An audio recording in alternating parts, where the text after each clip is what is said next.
Yeah, very long title. Yeah. Good afternoon. I'm really happy to be with you here at this KAI conference. My name is Sumin Kim, and I'm from Seoul National University of Korea. The topic for my presentation this afternoon is about the new survey system, the Chatbot survey system. I'll start with why we have developed this Chatbot system, and I'll move on to what we developed and how effective or efficient the system is in terms of data quality and efficiency. This work was done in cooperation with Professor Junhan Lee and Ga-jin Kwon. Thanks to them. So let's begin. Chatbot is pervasive in our society these days, and researchers have verified their effects in diverse areas. Along the same line, we thought Chatbot could also be an effective method of conducting user research, especially in the form of survey. We thought Chatbot could transform a boring survey task into a playful social interaction. This is because Chatbot involves back and forth message exchange. It's basically a chatting. Then let's take a look at the pros and cons of the existing survey methods. I will explain the existing methods in terms of data quality and efficiency.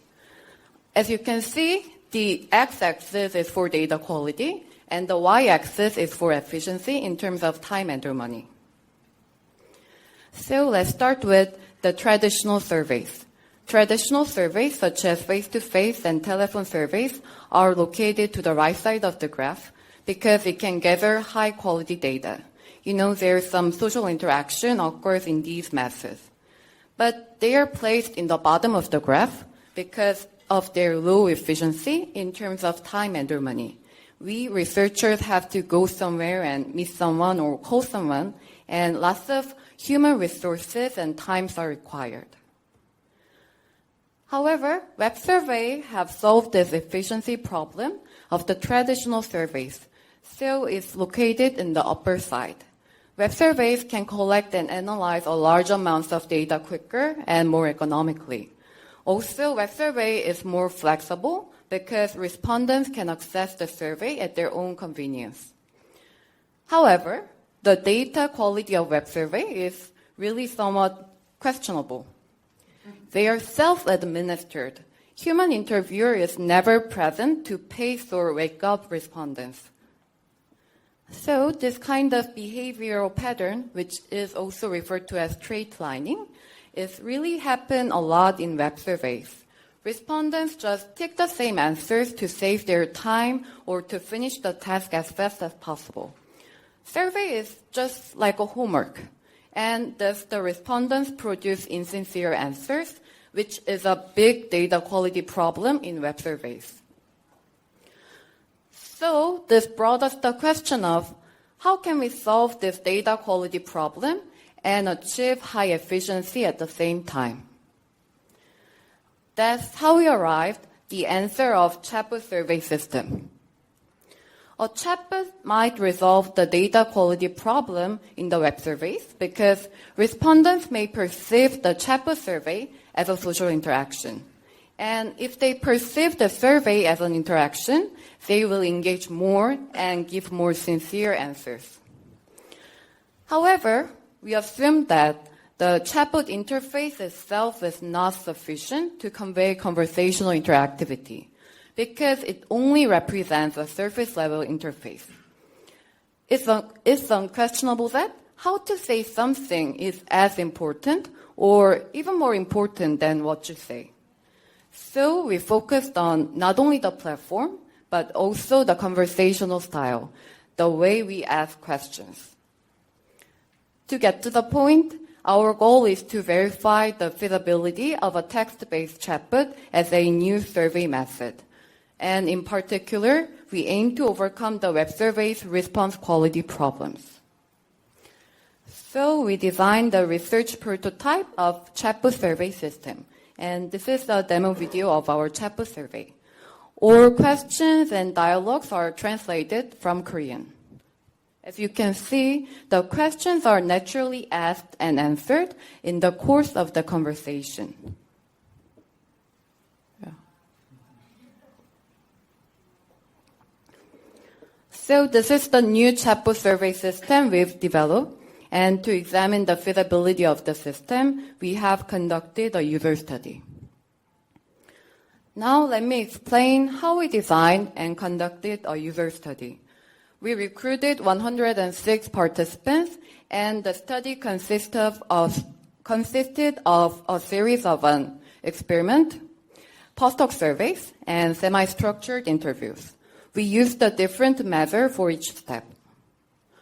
First, we conducted 2x2 between subject experiment. The task was conducting a survey, and in this stage, we focused on participants' behavioral pattern. Let's take a closer look about the experimental design. Our two main variables were the survey platform and the conversational style. So overall, 4 conditions were used in our study, and we randomly assigned participants to one of the 4 conditions. So 2 platforms tested in our experiment are the web and the chatbot. The web interface adopted a grid format, and the chatbot used the chatting interface of Facebook Messenger. And 2 conversational style we used were a formal style and a casual style. And when transforming the original formal questionnaires to a casual style, we applied some rules based on existing studies, such as using some everyday language or using some abbreviations or applying emojis. However, we maintained the internal meaning of original questionnaires. In this first stage, we evaluated the survey data quality by focusing on respondents' behavioral response patterns. We used the differentiation ratio to evaluate the response data quality. This index is based on satisficing theory proposed by Herbert Simon and adopted by Krosnick. As you've seen on the left-hand side, if a respondent selects the same choices for all items, the index is close to 0, which means low data quality. However, as seen on the right side, the index approaches 1 if the respondent answers with diversified scale for each item. So to summarize, the higher the index, the higher the data quality. After the survey experiment was completed, we conducted the post-hoc survey. We asked participants the perceived usability, such as ease of use and enjoyment about the survey system they used. After all the tasks and post-hoc surveys were completed, a post-hoc interview was followed.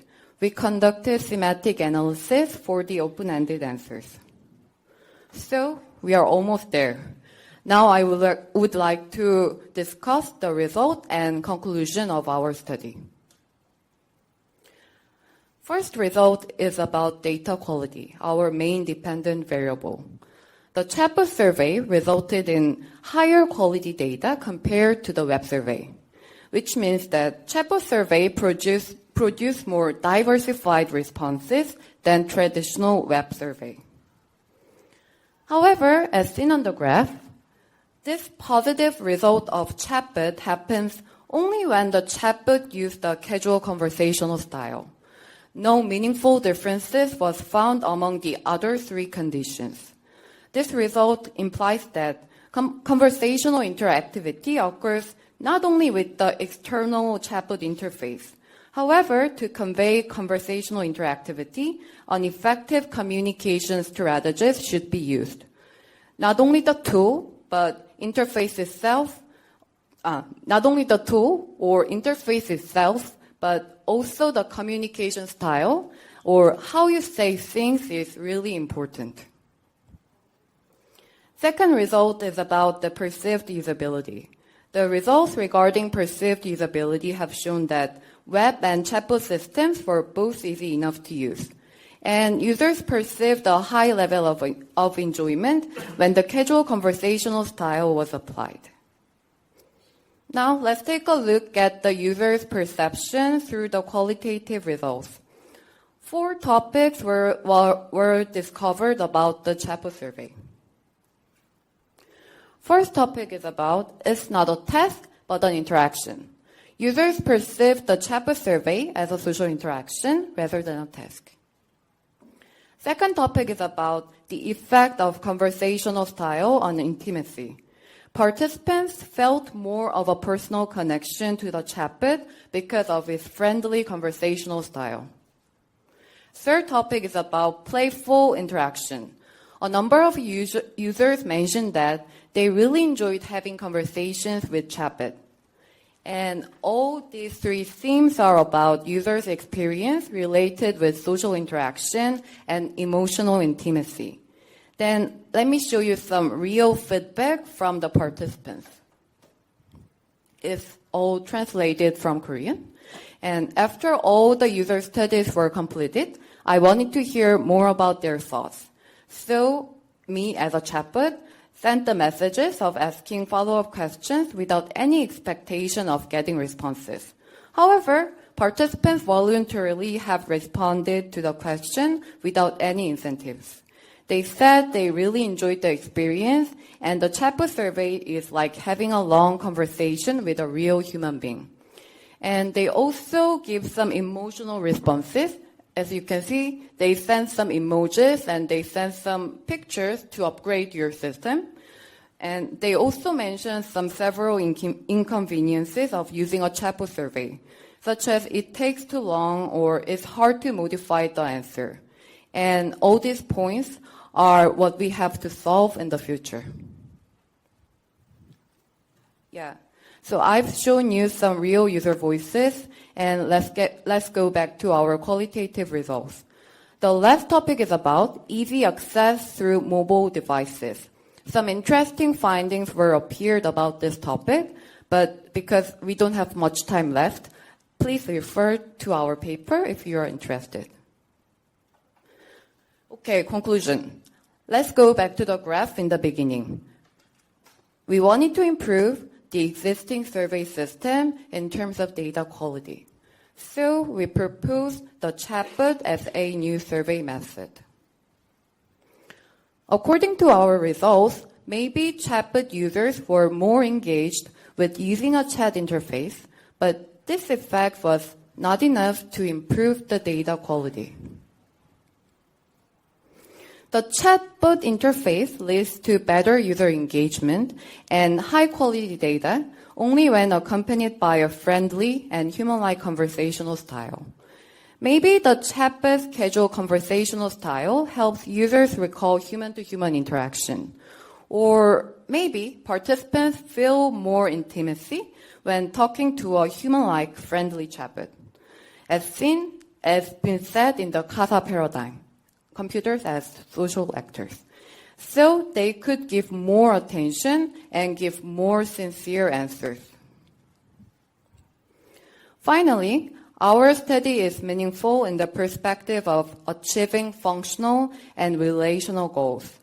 With survey questions embedded into conversation, participants perceive the survey as a conversational exchange of question and answers rather than a task to be completed. That is to say, functionality and social interactivity are not separate, but they can be achieved at the same time by transforming a must-do task into a social interaction. To wrap up the presentation, a text-based chatbot could be a new and promising method of gathering quantitative survey data. But we should also consider some communication and social aspects. So the communication and psychology researchers like myself is really important when building a conversational agent. That ends my talk, and thank you for your attention.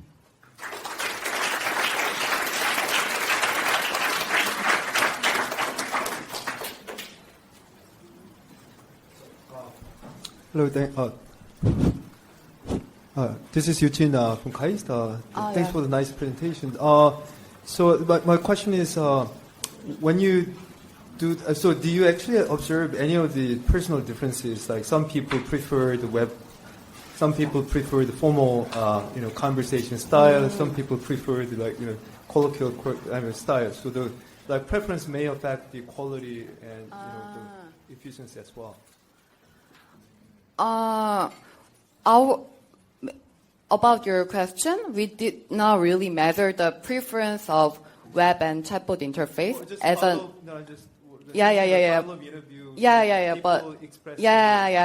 But we conducted the user interview, and some preferred web survey and some preferred chatbot survey. But the people who said that they prefer web survey said that web survey is much easier to complete the task fast as possible. However, the participants who prefer chatbot survey said that they prefer the chatbot survey because it's not like a task, but it's like an interaction. So maybe that individual difference of preference for the system maybe affected some data quality. But from our qualitative results, most of the students prefer the chatbot survey than the web survey because it was much more funny and interesting to conduct. Yeah, so maybe that could be the answer for your. Thank you. Yeah, thank you. Oh, yeah. Tomo Inoue from the University of Tsukuba. Thank you for a nice presentation. Did you have the web casual condition? Oh, yeah. We have two variables, and that is conversational style and the platform. So there is web formal, web casual, chatbot formal. So 4 conditions were tested, and yeah. Okay, maybe I have missed it. But okay. Web casual condition, did you have high quality? No. Our main finding was that the quality, In the web case, casual or formal, the same result? Yeah. Nothing, only chatbot with casual conversational style resulted in high quality data, and other 3 conditions were all same. And your chatbot is experimented by words or AI chatbot?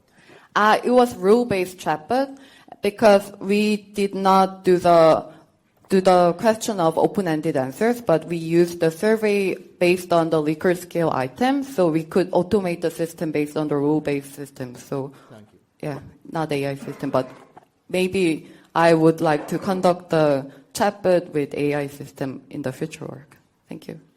I wondered what your thoughts were if you use speech, and so you went directly from text and then to chat and then to actually having a speech interface. Like voice. I just wondered what you thought, whether that would change it or what your intuitions were about what that might or might not do. But the fourth topic from qualitative result was that it was much more easy to conduct a survey in the public spaces, like in the bus or in the subway. So maybe there could be some difference in preference. Like, I think voice agent can feel more friendly, but they are very hard to conduct in the open place. But text-based chatbot is very easy to conduct in this public place because lots of you are doing the chatbot, the chatting right now. So maybe there could be some pros and cons, I think. Yeah, I think also in speech. Yeah, but it's really interesting point. In chatbot, you've got the icons and everything which people understand. Yeah. In a way, whereas in speech, maybe it's more. Maybe I think it's more intimate. So maybe in the future work, I will compare some voice and text difference. Thank you. Among the reasons why people prefer chatbot over survey, have you considered novelty? Maybe because chatbot is still new, so that's why people like it more, because it's fun. Have you tried to consider a longitude study after this to see after, so for example, when chatbot is no longer new to them, how do they respond to that? This study was conducted with the adolescents, and they maybe feel that chatbot is more interesting because they are mobile generation. But did I get you right? I understand, they feel like chatbot is more interesting because it is a novel experience. Our third thematic analysis was that the chatbot was interesting, and there was 2 factors that why participants felt that the chatbot was interesting. First one is it was social interaction was the first factor, and the second factor is what you right now mentioned, that kind of, it was a new experience. Like they said, it was like, it was really surprising that I can talk with the robot. So maybe that variable was also affected some kind of enjoyment. Yeah. So please refer to our paper. Thank you. Thank you so much. Thanks.